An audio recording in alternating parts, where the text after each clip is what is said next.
할렐루야. 네, 오늘 금요 기도회 가운데 나오신 여러분 주님의 이름으로 환영하며 축복합니다. 네, 오늘도 우리 모임 가운데 하나님의 크신 은혜와 사랑이 가득할 줄 믿는 마음으로 우리 함께 이 찬양을 함께 고백하며 나아가도록 하겠습니다.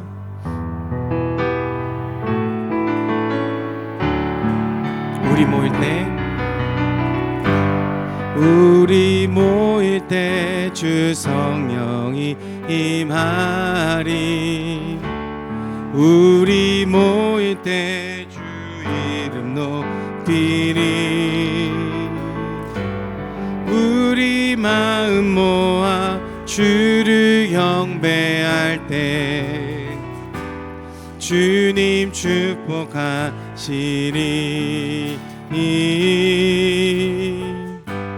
주님 축복하시리. 우리 한번 더 고백합시다. 우리 모일 때 주 성령이 임하리. 우리 모일 때 주 이름 높이리. 우리 마음 모아 주를 경배할 때 주님 축복하시리.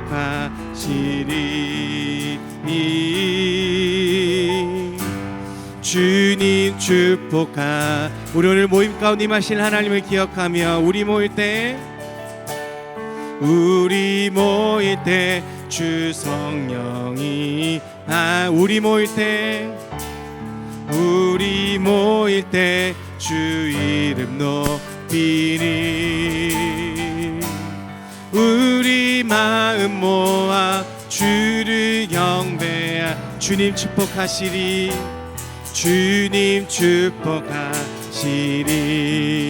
주님 축복하시리. 주님 축복하시리. 아멘. 오늘도 우리 모임 가운데 하나님 은혜가 가득할 줄로 믿습니다. 우리 시간 하나님께 기쁨을 함께 우리 찬양하며 나아가도록 하겠습니다.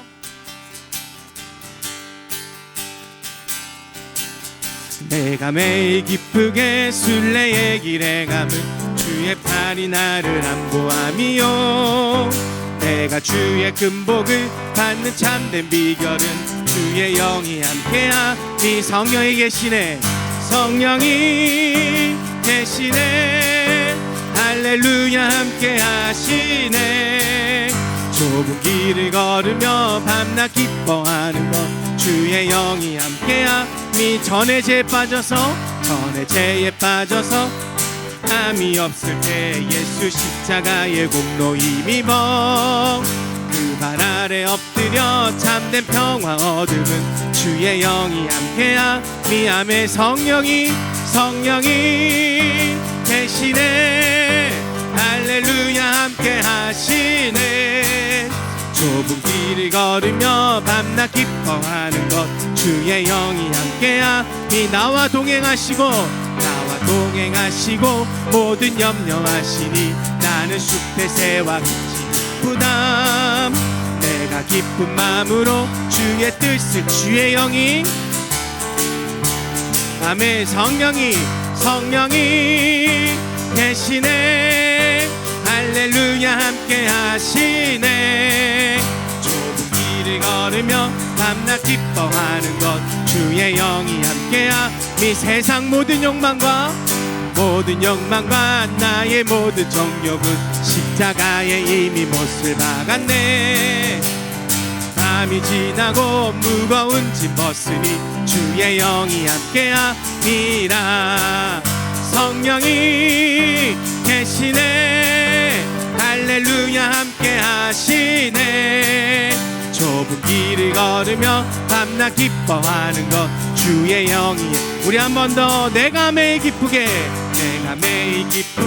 주의 기름 안보함이요. 내가 주의 금복을 받는 참된 비결은 주의. 우리 한 번 더 고백합시다. 내가 매일 기쁘게 순례의 길에 가면 주의 팔이 나를 안보함이요. 내가 내가 주의 금복을 받는 참된 비결은 주의 영이 함께야. 우리 함께 하시는 그 하나님께 성령이 계시네. 할렐루야 함께 하시네. 좁은 길을 걸으며 밤낮 기뻐하는 것 주의 영이 함께합니다. 전에 죄에 빠져서 평안함이 없을 때 예수 십자가의 공로를 입어 그 발 아래 엎드려 참된 평화 얻음은 주의 영이 함께하니. 아멘. 성령이 계시네. 할렐루야 함께 하시네. 좁은 길을 걸으며 밤낮 기뻐하는 것 주의 영이 함께합니다. 나와 동행하시고 모든 염려하시니 나는 숲의 새와 같이 기쁘다. 내가 기쁜 마음으로 주의 뜻을 행함은 주의 영이 함께. 우리 한 번 더. 나와 동행하시고 나와 동행 모든 염려하시니 나는 숲의 새와 같이. 아멘. 내가 기쁜 마음으로 주의 뜻을 행함은 주의 영이 함께하니. 성령이 계시네. 성령이 계시네. 할렐루야 함께 하시네. 좁은 길을 걸으며 밤낮 기뻐하는 것 주의 영이 함께하니. 세상 모든 욕망과 나의 모든 정욕은 십자가에 이미 몫을 박았네. 어두운 밤이 지나고 무거운 짐 벗으니 주의 영이 함께하니. 성령이 계시네. 성령이 계시네. 할렐루야 함께 하시네. 좁은 길을 걸으며 밤낮 기뻐하는 것 주의 영이 함께하니. 성령이 계시네. 성령이 계시네. 할렐루야 함께 하시네. 좁은 길을 걸으며 밤낮 기뻐하는 것 주의 영. 우리 한 번 더 고백합시다. 성령이 계시네.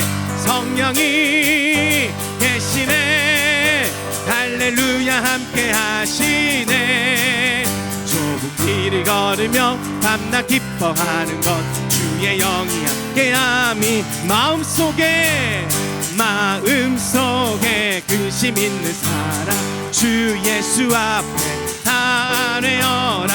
슬픈 마음 있을 때에 나도 주 예수께 아뢰라. 주 예수 앞에 아뢰어라. 주 우리의 친구니 무엇이나 근심하지 말고 주 예수께 아뢰. 눈물 나며 깊은 한숨 쉴 때 주 예수 앞에 아뢰어라. 은밀한 죄 내게 있더라도 주 예수께 우리 주 예수 앞에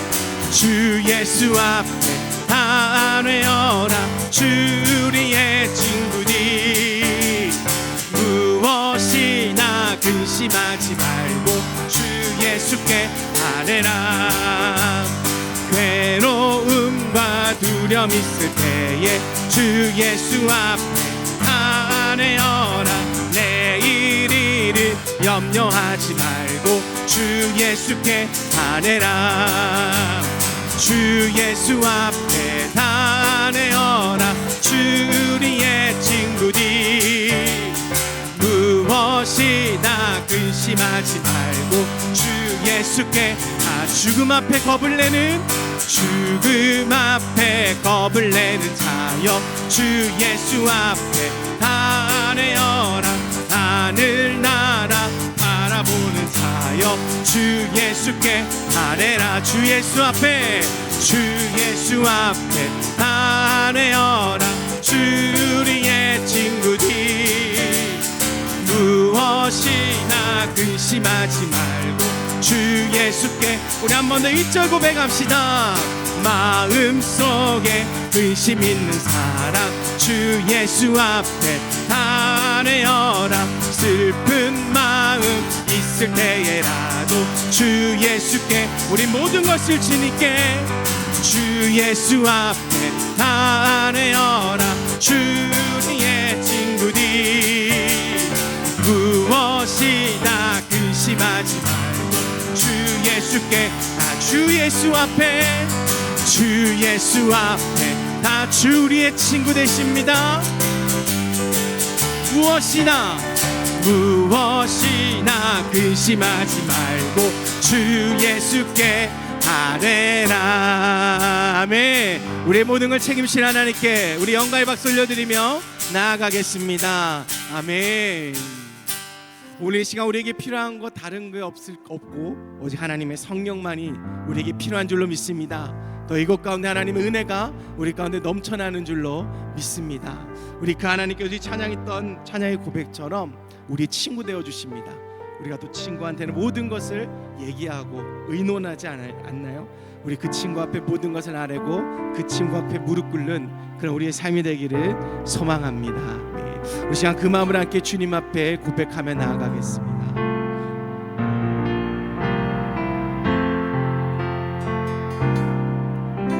주님과 함께하는 이 고요한 시간 주님의 보좌 앞에 내 마음을 쏟네.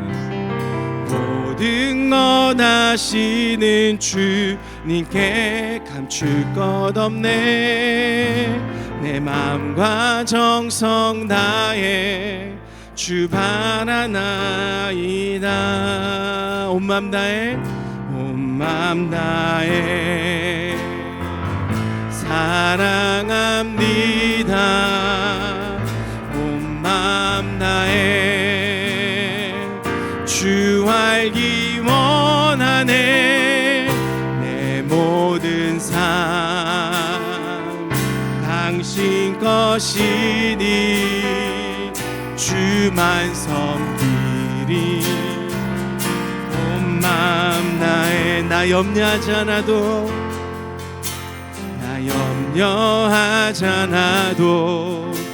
내 쓸 것 아시니.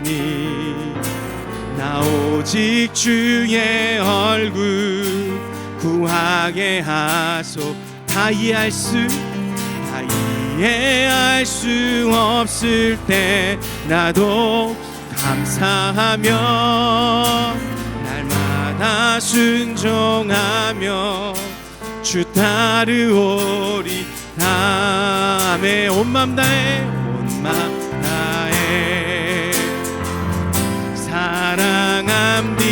사랑합니다. 온 맘 다해 주 알기 원하네. 내 모든 삶 당신 것이니 주만 섬기리. 온 맘 다해 주님과 함께하는 이 고요한 시간 주님의 보좌 앞에 내 마음을 쏟네. 모든 것 아시는 주님께 감출 것 없네. 내 맘과 정성 다해 주 바라나이다. 나 염려하지 않아도 내 쓸 것 아시니 나 오직 주의 얼굴 구하게 하소서. 이해할 수 없을 때 나도 감사하며 날마다 순종하며 주 따르오리다. 온 맘 다해 사랑합니다. 온 맘 다해 주 알기 원하네. 내 모든 삶 당신 것이니 주만 섬기리. 온 마음 다해 우리 온 마음 다해 사랑합니다. 온 마음 다해 사랑합니다.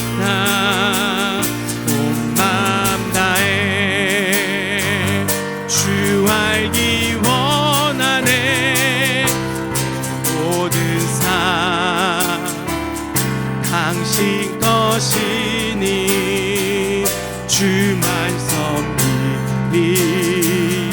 온 마음 우리 한 번 더 고백할까요? 온 마음 다해 온 마음 다해 주님만 사랑합니다. 사랑합니다. 온 마음 다해 마음 다해 주 알기 원하네. 주 알기 원하네. 내 모든 삶 당신 것이니 주만 섬기리. 온 마음 우리 한 번 더 온 마음 다해 온 마음 다해 주님 사랑합니다. 사랑합니다. 온 마음 다해 온 마음 다해 주 알기 원하네. 내 모든 삶 당신 것이니 주만 섬기리. 온 마음 다해 나 주님과 함께하는 주님과 함께하는 이 고요한 시간 주님의 보좌 앞에 내 마음을 쏟네. 모든 것 아시는 주님께 감출 것 없네. 내 마음과 정성 다해 주 바라나. 우리 그 하나님께 고백합시다. 나 염려하지 않아도 나 염려하지 않아도 내 쓸 것 아시니 나 오직 주의 얼굴 구하게 하소서. 이해할 수 없을 때라도 감사하며 날마다 순종하며 주 따르오리다. 온 마음 다해 사랑합니다. 온 마음 다해 주 알기 원하네. 내 모든 삶 당신 것이니 주만 섬기리. 온 마음 다해 온 마음 다해 사랑합니다. 온 마음 다해 사랑합니다. 온 마음 다해 주 알기 원하네. 내 모든 삶 당신 것이니 주만 섬기리. 온 마음 다해. 아멘. 주님 온 마음 다해 주님을 사랑합니다. 온 마음 다해 주님만을 알기를 원합니다. 우리의 모든 어려움들, 힘든 것, 슬픈 것들, 모든 것들 주님이 책임지시고 하나님 우리를 선한 길로 인도하신다고 하셨기에 우리가 그 하나님께만 나아갑니다. 그 하나님께 모든 것을 맡기고 우리의 온 마음을 드리며 주님께 나아가오니 아버지 오늘 드려진 예배를 통하여 오늘도 기도하는 모든 간구함을 통해서 우리가 온 마음 다해 주님께로 나아갈 수 있는 그런 저희들 될 수 있도록 이 시간 역사하여 주시옵소서. 우리 시간 일어나는 마음으로 이 시간 함께 우리 통성으로 함께 기도하며 나아가겠습니다. 하나님 이 시간 주님을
살아계신 하나님 감사합니다. 오늘 금요 기도에 구별하여서 우리가 저녁에 함께 개인의 골방을 확대해서 이렇게 연합의 현장에서 기도합니다. 오늘 연약한 가운데 있어서 오늘 그 골방에서 하나님 앞에 거친 숨으로 기도를 다시 시작하는 연약한 가운데 있는 교우들을 살피시고 주관하시고, 하나님 오늘도 회복의 역사로 오늘 그곳이 예배의 자리가 되게, 기도의 자리가 되도록 붙드시고 은혜를 더하여 주시옵소서. 우리 자녀 다음 세대들 하나님 앞에 오늘도 성장하고 자라나는 중에 있습니다. 자라게 하시는 분이 하나님이신데 하나님 신뢰하며 나아가는 그 믿음이 2025년 새해에 우리 유치부와 유초등부, 중고등부, 청년부에 그대로 이루어지게 되기를 원합니다. 오늘 우리 개개인들 가지고 온 개인의 기도의 제목에 실제적으로 응답하셔서 하나님 살아계심을 드러내 주시고, 말씀 가운데 우리 각 사람들 온전히 세워지는 복된 자리가 되게 하여 주시옵소서. 감사드리며 살아계신 예수님의 이름으로 기도드립니다. 아멘. 로마서 1장 5절, 로마서 16장 25절에서 27절 자막에 있으니까 함께 읽겠습니다. 로마서 1장 5절부터 같이 읽을게요. 그로 말미암아 우리가 은혜와 사도의 직분을 받아 그의 이름을 위하여 모든 이방인 중에서 믿어 순종하게 하나니. 아멘. 네? 영세 전부터 감추어졌다가 이제는 나타내신 바 되었으며, 영원하신 하나님의 명을 따라 선지자들의 글로 말미암아 모든 민족이 믿어 순종하게 하시려고 알게 하신 바 그 신비의 계시를 따라 된 것이니, 이 복음으로 너희를 능히 견고하게 하실 지혜로우신 하나님께 예수 그리스도로 말미암아 영광이 세세 무궁하도록 있을지어다. 아멘. 어떤 구절들은 쉽게 써 있고 어떤 구절들은 철학적으로 써 있어요. 바울 사도가 원래 이러한 철학적인 것이나 또는 유대인의 어떤 관습이나 이런 것에 정통한 사람이었기 때문에 바울 사도가 쓴 이런 서신들의 내용을 베드로가 이해하기 어렵다고 했어요. 베드로후서 마지막에 보면 나도 이해하기 어렵다. 그러니까 읽으시다가 이게 무슨 뜻인지 모르겠다 그럼 정상적으로 읽으신 거예요. 읽으시다가 모든 걸 깨달았다. 특별한 은혜가 있으신 거예요. 예, 자, 복음은 문자 그대로 기쁜 소식입니다. 저는 청년 사역을 이렇게 하고 그러면서 사역을 시작했어서, 중고등부 사역, 청년 사역을 했어서 강사분들이 와가지고 이렇게 한 단어를 가지고 질문을 할 때 뭘 원해서 질문하는 걸까 이런 고민을 한 적이 있습니다. 예를 들어 복음이 무엇입니까? 이렇게 말하면 뭐라고 말해야 되지 저걸? 좀 힌트를 주든지. 복음이 뭐예요? 이러면 여러분들은 할렐루야 답변할 준비가 되어 있으십니까? 대부분 그렇지가 않습니다. 복음은 문자 그대로 기쁜 소식이에요. 복된 소식, 문자 그대로. 그런데 복음에 관련돼서 우리는 계속 공부해야 되고 알아야 될 필요가 있습니다. 왜냐하면 기쁜 소식이라고 해도 3부 예배 때 나눈 것처럼 무조건 복음이라고 말하면 안 되기 때문입니다. 왜냐하면 어떤 사람에게는 기쁜 소식이 될 수 있고 다른 사람에게는 기쁘지 않은 소식이 될 수 있거든요.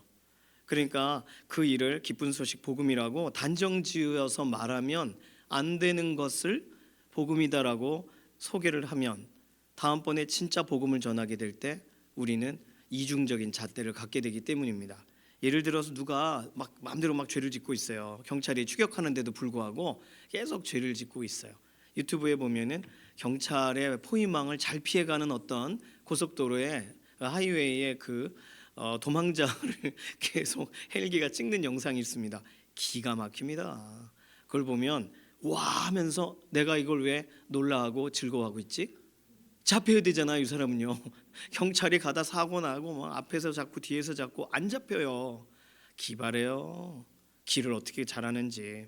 자, 누군가가 법 앞에 서야 되는데 그렇지 않다면 그 사람에겐 복음일지 몰라요. 법을 피하는 이 상황이. 근데 우리에겐 재앙이죠. 피해자의 입장으로는 그 복음이 아니에요. 피해자의 입장에서의 복음은 그 죄진 사람이 선고를 받는 겁니다. 어떻게 보면 죄를 진 사람도 갱생할 기회가 주어지는 것이기 때문에 법정 앞에 서는 게 지금은 굴욕적이고 창피하고 하지만 진짜 기쁨의 길로 들어서는 과정이기도 해요. 그러니까 오히려 법 앞에 모두가 평등한 것이 오히려 기쁜 소식이 됩니다. 예를 들어서 유명한 어떤 가수가 신변의 문제로 인하여 생을 마감했어요. 그런데 그 어릴 때 그를 버리고 떠난 생모가 와서 보험금을 다 타가요. 생모에게는 딸이 죽어서 복음이죠. 복음인가요, 그게? 아니죠. 유가족들에게는 재앙이죠. 그러니까 복음이란 단어, 기쁜 소식이란 단어를 아무데나 붙이면 안 됩니다. 사회적으로 용인이 됐다고 해서 그게 기쁜 소식인가? 그렇지 않다는 거예요. 자, 그렇다면 복음이라고 말해도 문제가 되지 않는 그 진짜 기쁜 소식은 뭘까? 성경에 설명하고 있는 것은 하나님의 목적에 맞는다면 그건 복음이라고 설명해도 된다는 거예요. 하나님이 복음이라고 여기시면 그게 복음으로 우리 가운데 드러나게 되는 거죠. 하나님이 기뻐하시지 않는데도 우리가 무조건 저건 기쁜 소식이야 딱지를 딱 붙이면 문제가 되는 것입니다.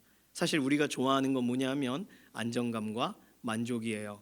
그래서 안정감과 만족을 얻기 위해 우리의 이익을 향하여 유익한 방식을 취합니다. 유익한 방식을 거두는 것을 어려워해요. 그러니까 내 손에 잠깐 잘못 왔어요. 야, 너무 좋아요. 근데 그 주인에게 가야 된대요. 굉장히 어려운 거예요. 이게 별거 아닌 것 같지만 손해 또는 우리가 예상했던 어떤 추측했던 일이 안 되는 거, 이런 것을 맞이했을 때 우리는 복음적인 삶을 선택하기보단 내게 향한 기쁜 소식을 선택하는 데 더 익숙하다는 겁니다. 그러나 하나님이 기뻐하시면 내가 손해봐도, 하나님이 즐거워하시면 내가 조금 어려움을 당해도, 그래도 하나님이 기뻐하시는 그 일이 이루어지는 과정이니까 이건 참 기쁜 소식인 거죠. 그러니 순교하는 거예요. 그러니까 선교지에서 목숨을 던지는 거예요. 만약에 그의 인생, 그의 한 번밖에 없는 그 인생, 이 땅에서 그렇게 소비되는 것이 무엇이 복음적이겠어요? 그 개인의 유익의 측면에서 본다면.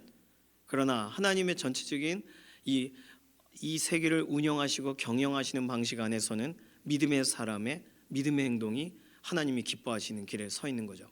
그는 복음적 행동을 한 것입니다. 자, 복음이라고 말해도 문제가 되지 않는 것 두 번째로 예수님의 희생에 걸맞아야 복음이 되는 거예요. 예수님은 하나님이 보내셔서 모든 죄인이 구원을 얻는 그 유일한 생명의 길이 되셨습니다. 그렇기 때문에 예수님을 믿고 생명의 길로 나오는 방향이 복음적 방향이지, 단순히 하나님께 영광을 돌리기 위해 예수님을 거절하는 것, 그건 복음적 행동이라고 볼 수가 없죠. 예를 들긴 어렵지만 어느 한 나라가 전쟁 가운데 있어요. 그 전쟁이 종식되면 기쁜 소식입니다. 그런데 전쟁이 끝나면서 만약 하나님을 잊어버린 평화가 그 나라 전체에 흐른다면 그건 복음과 거리가 먼 일이 되는 거죠. 모든 열방이 다 주를 볼 때까지, 모든 열방이 우리 주 예수 그리스도를 보게 될 때까지, 그분의 발등상 아래 놓이게 될 때까지 거기까지 나아가야 되는 게 하나님이 기뻐하시는 복음의 결말이기 때문에 우리는 나라와 민족을 위해 기도할 때도 사실상 지금 당장 주어진 어떤 사건의 해결을 넘어서는 복음적 시각이 필요합니다. 세 번째로 복음이라고 말할 때 문제가 되지 않는 것은 오늘 성령님이 일하시는 방향과 같아야 된다는 거예요. 가끔 말씀드리는데 저희 할아버지가 친척분들, 먼 친척분들이 할아버지 마음을 상하게 했어요. 할아버지가 저에게 질문하시는 거예요. 성령님이 어떻게 하면 저 집을 역사하실 수 있을까? 이렇게 얘기하셨어요. 그래서 제가 할아버지, 성령님은 해코지 하시는 분이 아니에요. 그랬습니다. 그래요. 성령님은요, 사실 우리에게 와주셨고 우리를 도와주시지만 우리를 도와주시는 게 목적이 아니세요. 하나님의 말씀 앞으로, 예수님의 보혈 앞으로 우리를 인도하시는 게 목표세요. 더 큰 목적이 있으세요. 그러니까 성령님께서 행하시는 기준은 우리가 생각하는 거와 다른 거죠. 우리가 속상할 때 우리처럼 성령님도 속상하셔서 밤에라도 좀 꿀밤을 주시고 이러면 좋겠다. 네, 우리 생각이에요. 그건 성령님은 그렇게 안 하실 겁니다. 성령님은 오히려 그 사람을 위해 기도하라, 이런 마음을 우리에게 주실 거예요. 왜냐하면 하나님이 기뻐하시는 방향대로 우리를 인도하시기 위하여 보내주신 분이시니까요. 성령님은 정확하게도 예수님께서 강조하시고 설명하시던 말씀의 방향대로 일하십니다. 왜냐하면 성령님이 그 일을 위하여 보내어진 분이라고 성경에 써 있기 때문입니다. 자, 그러니까 복음적 방향이란 우리가 생각하는 단순한 기쁨을 목적으로 하지 않는다는 것입니다. 자, 그렇다면 하나님의 목적, 예수님의 희생, 성령님의 일하시는 방향, 이 세 가지에 충족되는 복음의 목적, 복음이 우리에게 주어진 목적은 무엇일까요? 저는 복음의 목적이라고 하면 자유라고 생각했어요. 복음의 목적이라고 하면 죄에 대한 두려움에서 해방되는 것이라고 생각했습니다. 복음의 목적이라면 또 다른 사람들도 그 소식을 듣고 함께 기쁨 가운데 들어가는 것이라고 생각을 했어요. 그런데 제가 여러 본문을 읽다가 복음의 최종 목적이 그게 아니라는 걸 알게 됐습니다. 그래서 오늘 함께 말씀을 나누게 된 거예요. 오늘 로마서 1장 5절에 뭐라고 써 있냐면 그로 말미암아 우리가 은혜와 사도의 직분을 받아 그의 이름을 위하여 모든 이방인 중에서 믿어 순종하게 하나니. 이렇게 읽으면 무슨 말일까 싶습니다. 로마서 16장 26절을 보면 이제는 나타내신 바 되었으며 예수님 얘기예요. 영원하신 하나님의 명을 따라 선지자들의 글로 말미암아 모든 민족이 믿어 순종하게 하시려고 알게 하신 바 그 신비의 계시를 따라 된 것이니 이 복음으로 너희를 능히 견고하게 하실 지혜로 오신 하나님께 예수 그리스도로 말미암아 영광이 세세에 무궁하도록 있을지어다. 자, 두 구절을 읽으면 우리는 한 가지 아주 중요한 접점을 발견합니다. 믿어 순종하게 하시려고 소개하셨다는 거예요. 믿어 순종하게 하는 게 목표라는 거예요. 그러면 복음의 목적은 믿는 것으로 끝나면 안 된다는 걸 설명합니다. 믿고 순종하는 것까지 가야 된다는 거예요. 이걸 구분해 보면 믿어야 그 사람에게 복음의 전달 목적이 이루어지는 거죠. 믿게 하는 게 목표니까. 그런데 순종해야 그 사람에게 복음의 최종 목적이 완성되어져요. 오늘 하나님의 말씀은 그걸 설명하고 있는 거예요. 우리는 보통 복음을 전해서 그 사람이 믿으면 됐다, 이제 복음 증거의 목적이 이루어졌다 생각합니다. 그래서 전도했을 때 그 사람이 거부하면 큰일 났네, 우리 복음 증거가 실패했네, 그리고 미련이 남고 속상하고 다음번 전도하기가 참 어려워요. 그런데 성경은 그보다 더 깊은 적용을 설명합니다. 믿어 순종하게 하시려고 알려지셨다는 거예요. 믿는 것으로 끝나지 않으신다는 거예요. 하나님이 순종하는지까지 가는지를 보기를 원하신다는 거예요. 다른 말로 너 믿었으면 순종해야지, 거기까지가 복음의 최종 목적지라는 거예요. 하나님이 우리에게 복된 소식을 알려주신 이유는 믿도록 하시려고, 그리고 믿었으면 순종까지 가게 하시려고 복음을 주셨다는 거예요. 그러면 예수님이 날 위해 죽으셨다, 나는 이제 죄로부터 자유고 내 죄의 문제가 내 발목을 잡을 때마다 예수 그리스도의 보혈을 의지하면 된다, 그 사실을 믿고 살아요. 그러면 우리에게 참 기쁨이 있죠. 그런데 언제 흔들리냐 하면 나 믿었는데, 지난번 분명히 믿었는데 왜 이게 와닿지 않을까? 믿었는데 오늘은 왜 이렇게 낙심이 될까? 왜 낙심이 되는 거예요? 순종하지 않아서예요. 뭘 순종하지 않아서요? 예수 그리스도 안에 그러한 믿음이 왔다면 지금 뭘 해야 돼요? 예수 그리스도의 십자가를 붙드는 순종을 해야 되잖아요. 내 죄의 문제에 대해 회개하는 순종을 해야 되잖아요. 그런데 거기까지 안 가고 나에게 더 와닿고 더 느낌이 오기만을 바라는 겁니다. 복음은 느낌으로 해결될 수 있는 게 아닌데 말이에요. 오늘 이 자리에 계신 믿음의 동역자분들, 믿는 것도 잘 하시고 순종해서 더 탁월해지시기를 소망합니다. 믿어져서 순종까지 이어지셨다면, 그러면 이 복음의 목적을 몰라서 여전히 불순종하는데도 자기가 불순종하는지도 모르는 그 사람들 틈에서 내가 뭔가 잘못한 건가, 내가 오버한 건가 낙심하지 마시기를 바랍니다. 그 사람들이 우리를 확인해 주는 게 아니에요. 성경이 말해 주는 거예요. 복음은 믿음으로 반응하는 것이 우선이고, 믿는다면 순종으로 따라가야 되는 것이 복음의 최종 목적이라는 것을 오늘 설명을 해주고 있기 때문입니다. 자, 그렇다면 우리는요, 한 가지만 점검하면 내가 복음대로 사는지 확인할 수 있어요. 뭐만 점검하면? 순종하는지 보면. 순종 안 하면 복음대로 안 사시는 거예요. 정확하게 말하면 복음이 왔어요. 자리를 틀었습니다. 그런데 복음대로 움직이지 않는 거예요.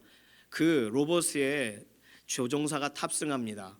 그러면 로봇이 아무리 잘 만들어지고 스스로 혼자 이렇게 자율주행을 할 수 있다 해도 조종사가 정한 그 방향으로 가야 되는 거예요. 그런데 나는 조종사를 태우고 싶지 않아. 난 충분히 나로서 완전해. 그런다면 그 로봇은 사용될 수가 없겠죠. 오늘 믿는 것은 기본이에요. 믿는 게 기본이에요. 그게 신앙생활의 시작입니다. 그러니까 그 말씀을 받은 후에 이제 순종하느냐를 하나님이 보시는 거예요. 지금까지 우리는 순종을 하는 것을 하나의 수준으로 생각했다면 오늘 로마서에서 강력하게 설명하는 내용은 순종은 수준이 아니라는 거예요. 순종은 신앙생활의 핵심이라는 거예요. 자, 그런데 우리 주변의 사람들, 좀 전에 말씀드린 불순종을 하고도 자신이 불순종하는지 모르는 사람들은 주로 믿음과 순종의 문제를 나누고 싶어 합니다.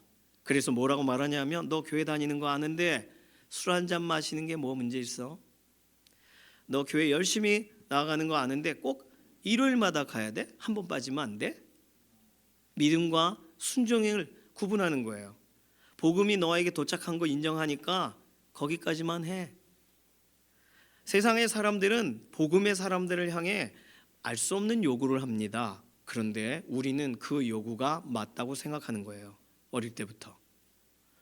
우리는 이런 환경 속에서 그래서 이걸 벗어나기 위해 엄청난 노력을 통해 순종이 제사보다 낫다는 성경 구절을 붙들거나 순종하여 영광을 돌려야지라는 도전을 곱씹느라 정신없이 살아왔어요. 그래도 순종해야지, 그리 아니하실지라도 순종해야지 하면서 말이죠. 그러니 순종은 우리가 선택할 수 있는 최고의 미덕이며 우리가 추구해야 되는 아주 이상적 수준이라고 생각을 하는 방법을 취하면서 그래서 순종을 해보려고, 순종을 좀 내 삶에 정착시켜 보려고 안간힘을 써왔습니다. 그런데 이러한 시도들의 문제는 뭐냐면 넘어졌을 때, 순종하지 못했을 때 우리는 의외로 다음에 하지 뭐 하는 타협이 발생한다는 거예요. 오늘 본문을 보니까 사실 순종은 더 좋은 포장지가 아니에요. 순종은 우리 믿는 자의 결과여야 된다는 거예요. 복음이 들어왔다면 순종되어져야 된다고 설명하는 거예요. 복음을 받아들이는 사람, 믿은 사람을 뭐라고 설명하냐 하면 성도 또는 신자, 믿는 사람이라고 말합니다. 그런데 복음대로 살아가는 사람을 뭐라고 말해요? 제자라고 말해요. 왜죠? 예수님을 따라가니까요. 신자라고 말하지 않습니다. 제자라고 말합니다. 그 차이가 이거예요. 예수님 따라가요. 이게 무슨 말일까? 예수님이 원하시지 않을 거야. 그러니까 이렇게 살지 말아야지. 순종해요. 그러나 성도, 신자 표현 너무나도 좋지만 그 표현들 안에는 나 교회 다녀. 우리 교회 어디야? 우리 교회 좋아. 내가 설명할 수 있는 내용이 상당히 적어요. 복음을 받아들였고 내게 눈물도 있고 기쁨도 있고 특별한 날도 있지만 그러나 내가 지금 너 뭐 따라가니라고 하면 말하기가 참 애매한 거, 그런 경우를 우리가 살아가는 순간이 더 많다는 겁니다. 사실은 예수님의 말씀대로 실제로 순종하며 살아가는 사람들이어야 되는데 말이죠. 그러니까 오늘 금요기도에 참석하신 믿음의 동역자분들은 순종이 단순히 제사보다 나은 게 아니고 순종은 복음의 핵심이라는 사실을 기억하시기를 바랍니다. 순종이 없는 복음은 복음이 아닌 거예요. 순종이 없는 복음은 아직 신앙생활 시작을 안 한 거예요. 믿는 거예요. 그냥 믿고는 있는 거예요. 굳이 그런 설명하고 싶지는 않습니다만 나이아가라 폭포에 이렇게 한 번도 떨어진 적이 없는 줄타기를 잘하는 사람이 말한다잖아요. 여러분 제가 건너갈 걸 믿습니까? 믿습니다. 그러면 믿는 분 중에 한 분 제 등에 타세요. 아무도 안 탔는데 누가 밀려가지고 타게 됐습니다. 그 사람은 엄청 기도하겠죠. 떨어지지 않도록. 왜요? 믿는다면서요. 그러니까 믿음과 순종은 이러한 괴리감이 있습니다. 아직도 우리가 말씀을 읽을 때 우리도 모르게 순종을 해야 할까 말까, 이번에 할까 다음에 할까 이렇게 저울에 이렇게 달아보신다면 꼭 이것도 해야 되나? 우리 아이를 시켜도 되나? 뭐 이렇게 생각하신다면 지금 순종을 목적으로 복음을 전달하신 하나님의 마음을 다시금 기억하시기를 바랍니다. 그리고 다른 사람을 보지 마시고 오늘 나의 순종은 어떤가? 나의 순종은 어느 정도인가? 아침, 점심, 저녁 뭘 순종했는가를 생각하시기를 바랍니다. 나는 순종이 없어요. 그런데 다른 사람의 순종을 평가하는 사람들이 있어요. 그리고 다른 사람의 순종이 내 순종인 양 생각하는 사람이 있어요. 하나님은 내 삶에 복음이 정착된 흔적을 보고 싶으신데, 복음에 오늘도 끌려가고 밀려가고 설득돼 가는 그 모습을 보고 싶으신데, 그 모습은 순종 말고는 보여드릴 수가 없는 거거든요. 저희 어머니 가끔 말씀하시는 99%의 순종은 순종이 아니다. 100%가 순종이다. 네 생각을 빼 1%를. 어느 날 집에 가니까 집에 나가 현관문 앞에 거울에 그걸 써놓으셨더라고요. 99%는 100%가 아니다. 어머니도 갈등하시는 거예요. 어머니라고 완성된 인생을 사시는 게 아니죠. 매 순간 자녀 앞에 부끄럽지 말아야지. 야, 나 그 부분은 순종했다. 나 그거 딱 드렸어 하나님께. 그 내 잡생각을 드렸어. 하나님이 줘라. 딱 드렸어. 그러니까 하실 말씀이 있는 거예요. 오늘 이 자리에 계신 믿음의 동역자분들은 누가 질문해도 최소한 내 인생의 그 문제에 관해서는, 그 사건에 관해서는, 그 내용에 관해서는 나는 자신 있게 말할 수 있는 순종의 흔적들을 가지고 계시기를 바랍니다. 자, 그럼 뭘 순종해야 될까요? 성경 모든 말씀을 믿고 순종하는 거겠죠. 그런데 그 모든 것에 척추가 될 만한 해당되는 내용을 붙든다면 우리는 지금 바로 순종을 시작하기가 훨씬 더 쉬워질 것입니다. 그래서 순종이라고 할 때 우리는 한 가지 짧은 문장을 기억하실 필요가 있습니다. 복음은 한 인격에 대한 믿음이고 한 인격에 대한 순종이다. 뭐 따라하실 필요까지는 없어요. 복음을 받아들이셨다면 믿는 거고 순종하는 건데 뭐에 대한 믿음과 순종이냐? 한 인격에 대한 믿음, 한 인격에 대한 순종입니다. 그 인격은, 그분은 누구실까요? 우리 주 예수 그리스도십니다. 예수 그리스도에 대한 믿음과 순종 좀 쉬워지지 않으셨나요?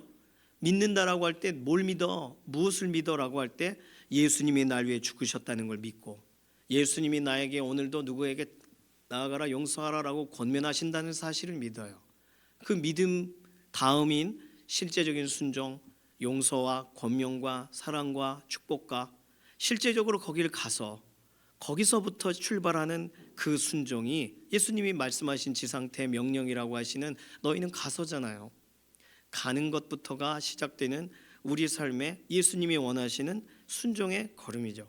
그러니 우리 주 예수님에 대한 믿음과 순종, 간단히 말해 예수님 가신 길을 뒤따르는 순종, 예수님 명하신 명령을 수종드는 순종, 예수님이 기다리라 하신 것을 기다리는 순종. 그러면 우리는 한 인격에 대한 믿음과 한 인격에 대한 순종으로 우리의 삶의 방향들이 매 순간 다양한 흔들림 가운데 있을 때 다시금 방향을 잡아갈 수 있는 줄로 믿습니다. 누구만 바라보면 되니까요? 예수님만 바라보면 되니까요. 이 모든 것이 예수 그리스도, 인격적이신 예수 그리스도, 우리가 조금 실수한다고 해서 회초리를 드시는 게 아니라 기다리시고 참으시고 내가 다 짊어졌잖니 하시는 예수님, 그 예수님 마지막 가룟 유다에게도 너 그 일을 행해라, 그 행하라는 뜻이에요. 찔리면 돌아오란 얘기잖아요. 마지막까지 기회를 주세요. 마지막까지. 그러니 예수님의 사랑과 예수님의 우리를 향하신 그 은혜가 얼마나 크신지 모릅니다. 그렇다면 우리는 순종할 수 있어요. 예수님 따라가는 것이라면. 그렇죠? 조금 다르게 말해서 약간 추상적인 신앙적인 다양한 주제들을 따라간다, 그걸 해낸다라고 할 때 약간 복잡해집니다. 그것이 뭐와 연결되어 있는지를 다 연관관계를 찾아야 되거든요. 하나님이 기뻐하시니까, 또는 이 상황 가운데 이거 다 추론을 해야 되거든요. 그러나 예수님을 따라가고 예수님을 수종드는 건 그리 어려운 문제가 아니에요. 오히려 훨씬 더 순종의 문제를 단순화시키고 우리의 삶에 잘 정착되게 만듭니다.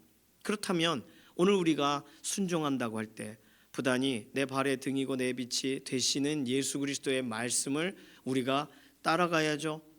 그래서 예수 그리스도의 말씀에 기초한 삶의 결단이 순종이 되어야죠. 예수님이 원하지 않는데 해놓고 순종했어요 라고 하면 예수님이 난 네가 누군지 모른다. 성경에 이미 전적이 있으십니다. 예수님은 난 너 모른단 말을 하셨었고 하실 계획이 있으신 분이에요.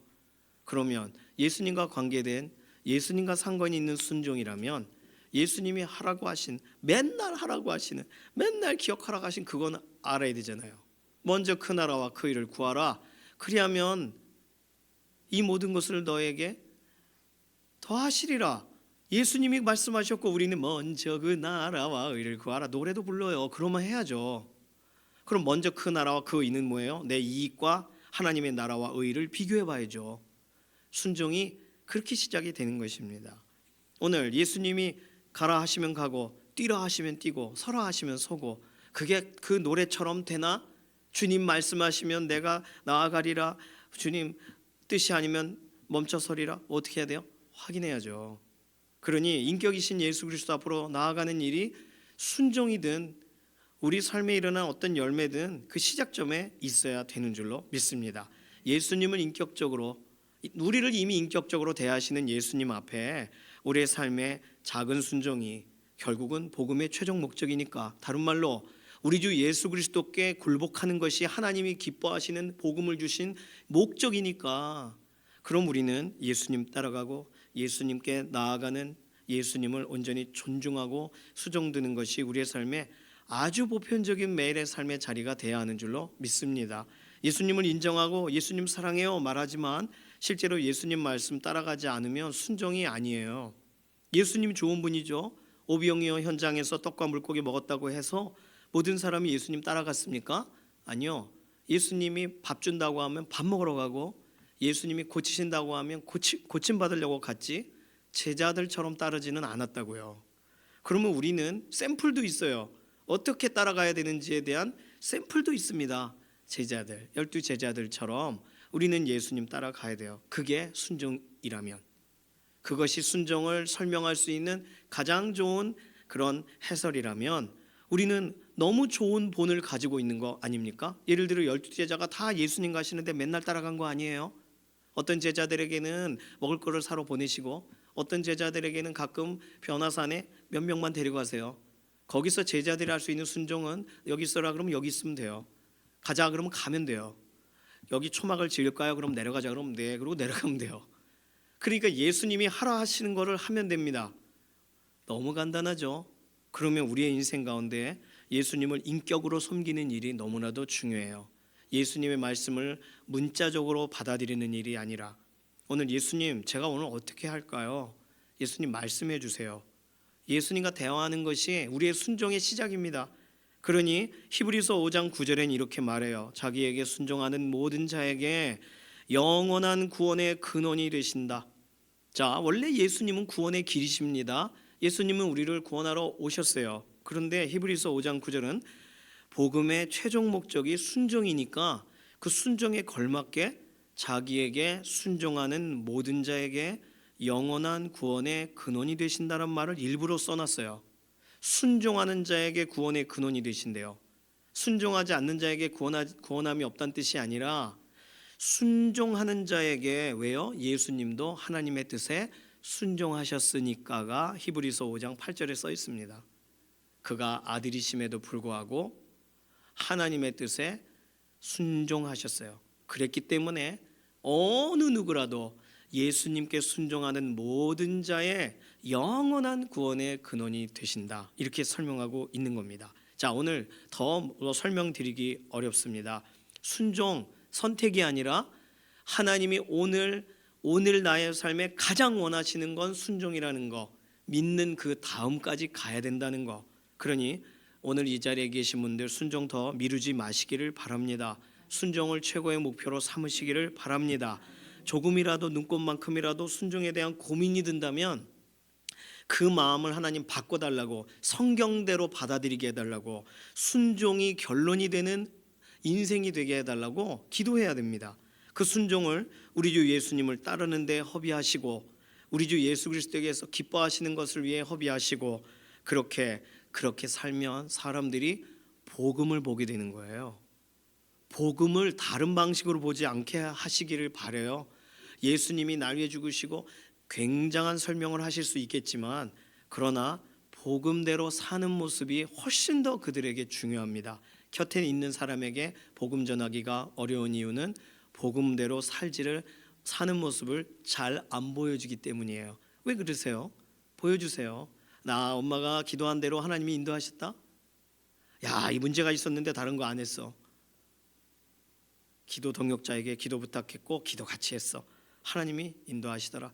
야, 기도하는 걸 원하시더라고. 뭐 한 거예요? 순종한 이야기를 하고 있는 거거든요. 그 이야기가 우리의 자녀들에게 어떻게 들리는지 아세요? 진짜 어려운 날에, 진짜 낙심한 날에 부모님이 말하시는 게 다 귀찮고 다 나를 위해서 또 이렇게 괴롭히는 말처럼 잔소리처럼 들리는 그날에도 이때 우리 부모님 뭐 하셨더라가 생각난단 말이에요.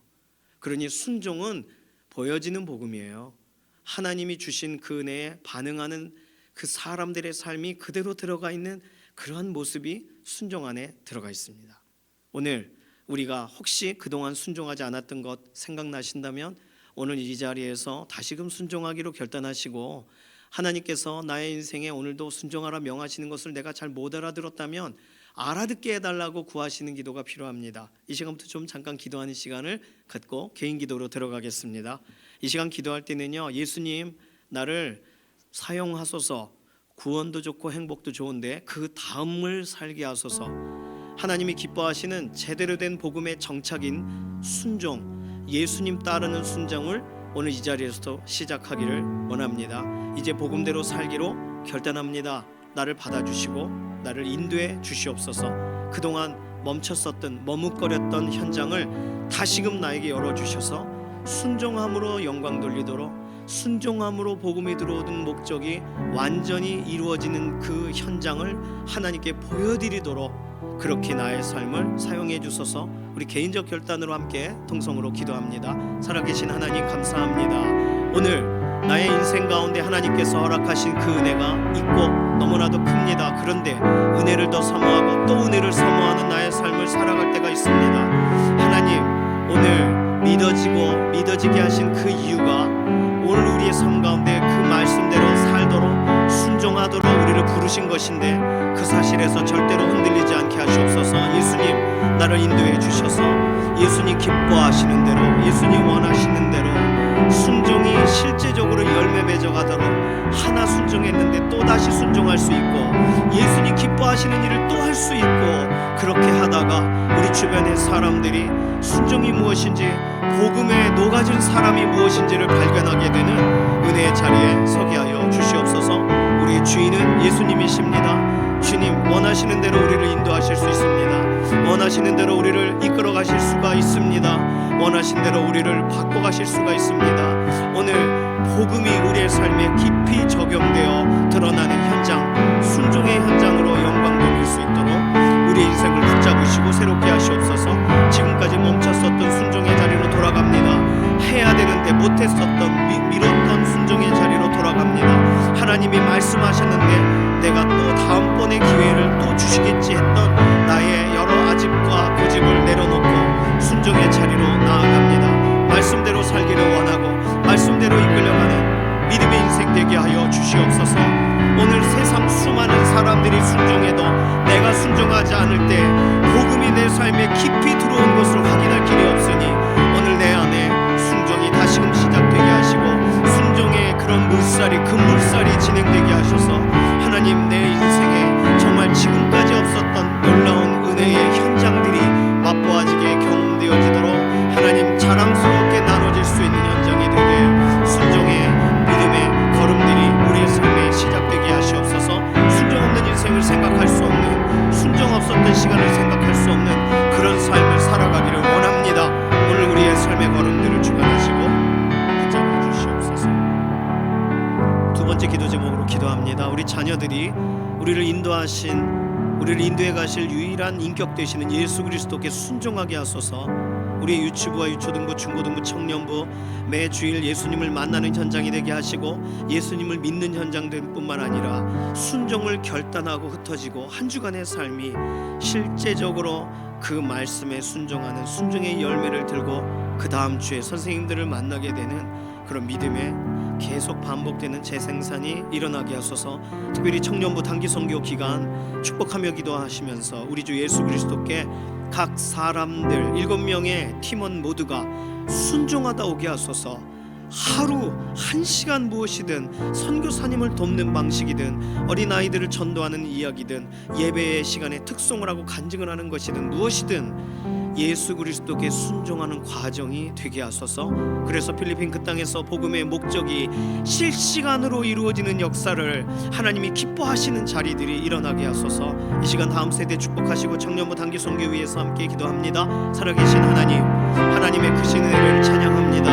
오늘 우리는 하나님의 놀라우신 그 은혜를 따라 한 걸음 한 걸음 더 나아가기를 원합니다. 우리의 삶의 모든 과정과 과정을 아시는 하나님, 특별히 우리를 성장시키신 과정 우리가 압니다. 동일하게 하나님, 우리의 자녀들 유치부와 유초등부와 중고등부와 청년부가 하나님 앞에 다른 것 성장하는 것이 아니라 믿음 가운데 살아가는 그들이 순종이 연결되어지는 한 해가 되게 하소서.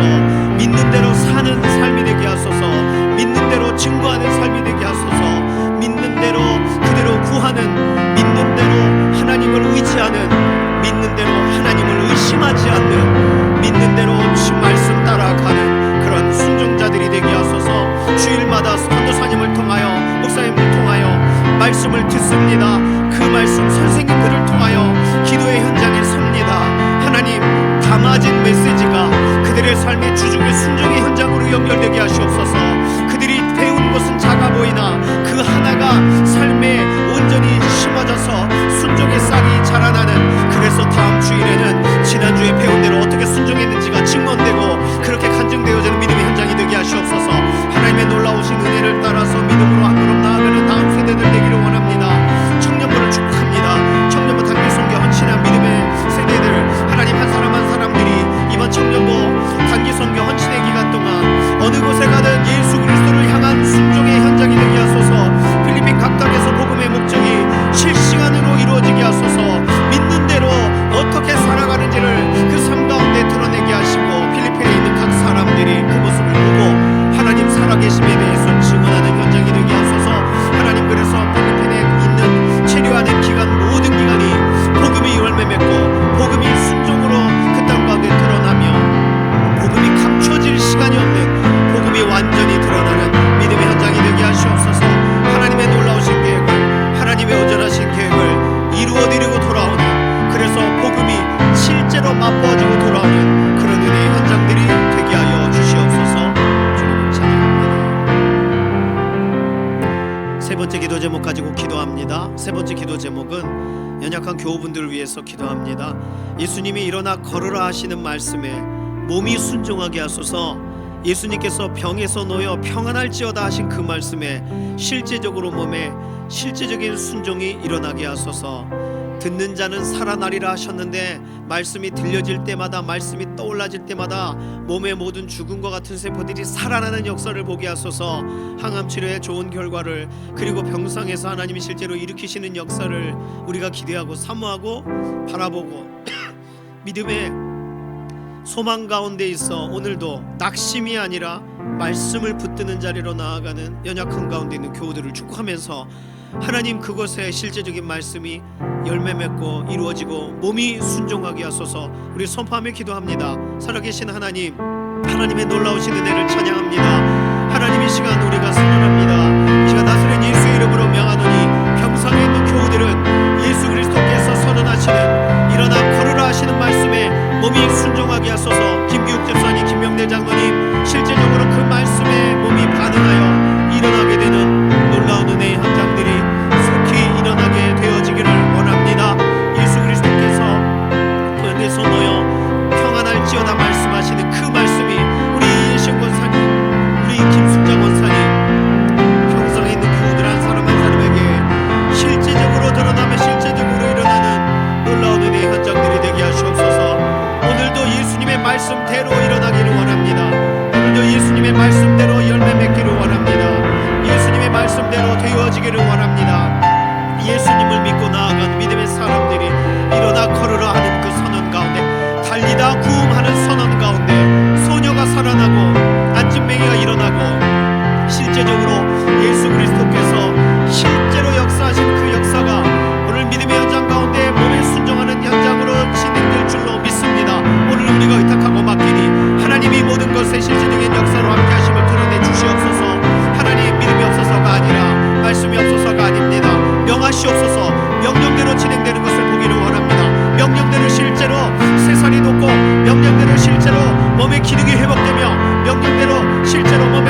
마지막 기도 제목입니다. 설 명절 기간 동안에 우리가 예수님만 순종하며 나아가게 하소서.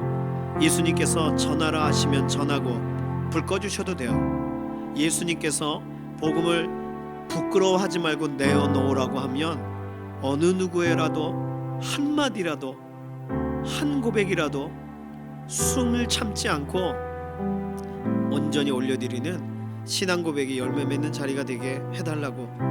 예수님께서 기도하라 하시면 그 집을 떠나기 전에 친척들 아이들 위해 손 얹고 기도하고 우리 마음에 명령하셔서 주의 뜻을 순종하는 현장의 체험의 시간이 되게 하시옵소서.